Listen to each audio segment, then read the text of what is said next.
We've had a couple of days now to chew on and digest liquid glass. You know, when I first talked about it in the recap video, literally had only been a few minutes since the event concluded. But since then, I've watched many videos showcasing the cool parts and the not so cool parts about it. And the more I'm starting to think about it, the more I'm thinking this might have been a bad idea. Let's begin.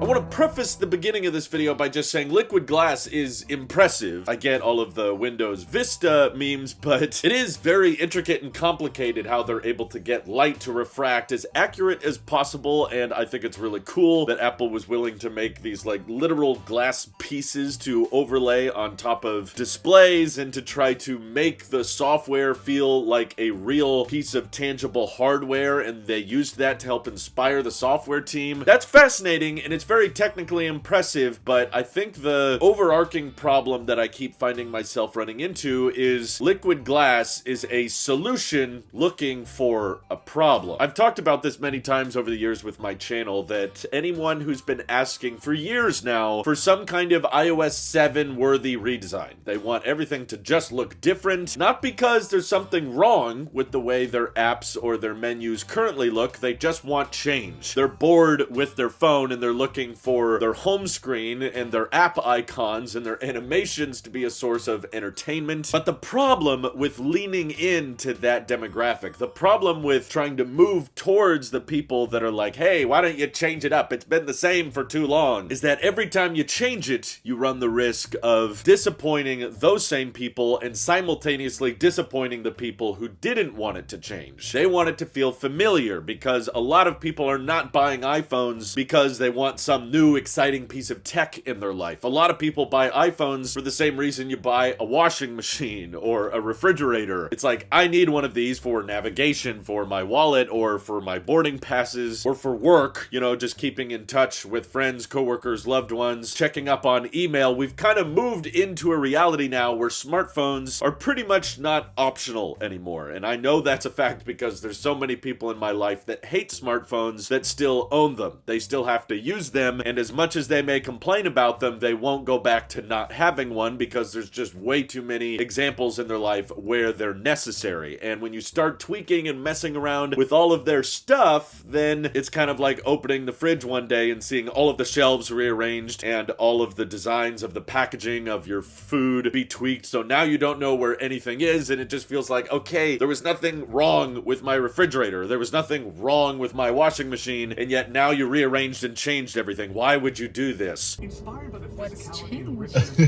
I'm confused. What is that? A magnifying glass? I actually might need that. Expressive material we call liquid glass.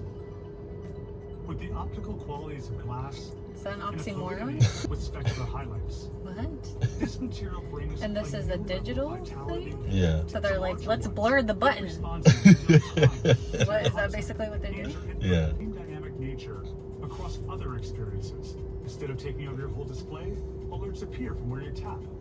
Context menus expand. They spent money to design this? People like spent their life's hours doing this? Please tell me this isn't the whole thing. This is most of it. Oh my gosh. And control center. App icons have been crafted with multiple layers of liquid glass and come to life in light mode and even A clear look, so no one remembers where their apps are. Oh my gosh, that's horrible. So do you want that on your phone? I don't think I'd even notice. Thank But you. I wish I could have those 4 minutes back. That was so pointless. You should have just told me what was going to happen. Everything's shiny. Liquid glass, more like liquid.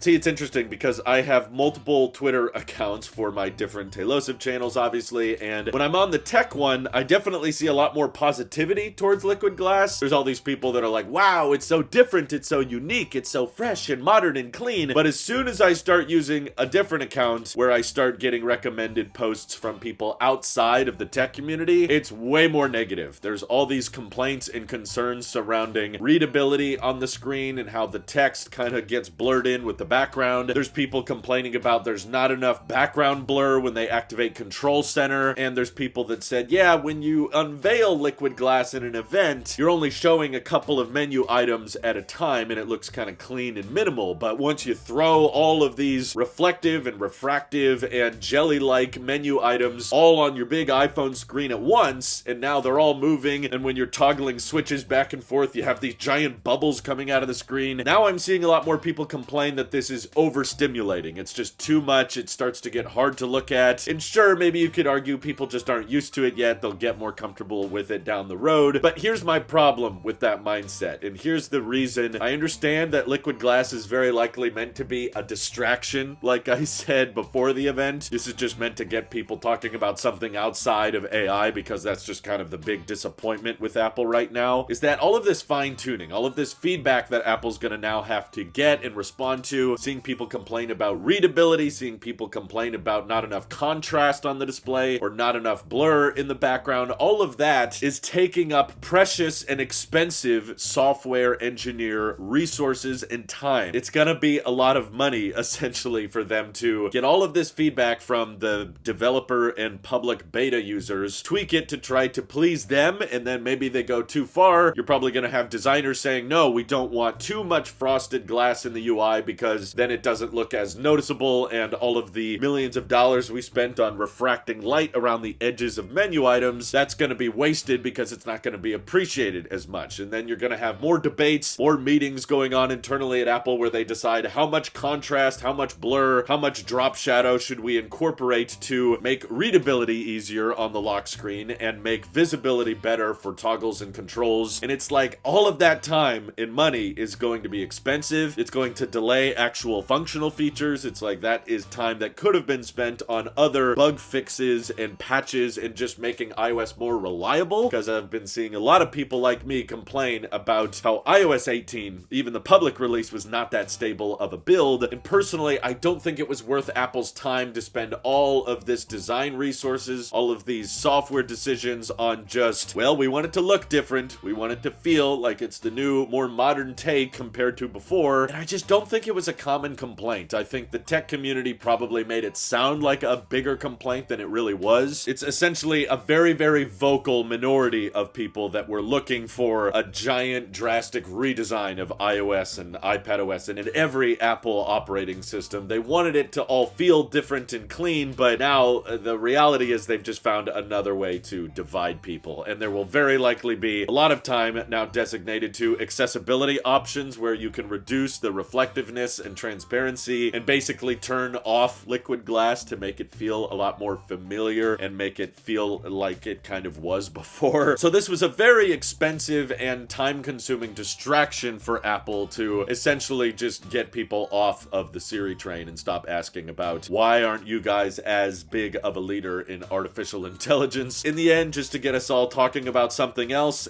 probably not. All of the time and attention that went to making iPadOS better though, yeah, maybe we could argue that was worth it, but as far as liquid glass, man, it really feels like it's replaced the Apple Intelligence headlines. Like, when you go on Apple's website and you look at the overview for every single operating system out there, they always lead with liquid glass. That's always the first thing they want to talk about, is how different everything looks. But I've noticed the smaller the icons and buttons and menus get, the harder it is to notice. A lot of people straight up cannot tell there's a difference, particularly with macOS, because we're used to the dock and apps being so small, and same with Control Center. Probably the biggest difference I noticed with all of the beta impressions of macOS Tahoe is that they finally freaking moved the volume indicator, thank God. Everyone had fixed the volume indicator on like every other OS except Mac. They've addressed that now. Thank you, Apple. Only took you 40 years, but aside from that, yeah, liquid glass is very hard to notice on macOS, and yet that's what they want to lead with on every single web page. It's not that I necessarily don't like the look of liquid glass. There's certain use cases where I think, wow, that looks a lot prettier and more reflective than before. Nice, but it's more just the amount of time and money and attention going into this that makes me go, yeah, you know, I would rather you have had a stability year. I would have rather you just focus on making the OS actually reliable and consistent. And first off, let's deliver on the features that you already announced last year. Let's avoid more air power scenarios, Apple. But how do you guys feel about liquid glass? Do you think it's worth the time and money and research going into how much reflectiveness should we have? Because I'm sure there's going to be tweaks to that over the next few months, seeing all these people complain about the readability of text on the display. Do you think all of that is worth it for pretty shiny reflections, or do you see where I'm coming from? Feel free to let me know your thoughts down in the comments below. And thank you to everybody supporting this channel directly. It seriously seriously, helps us out a ton, as does just watching these videos. So thanks again. This is your Apple Shape here, and I will see you all in the next one.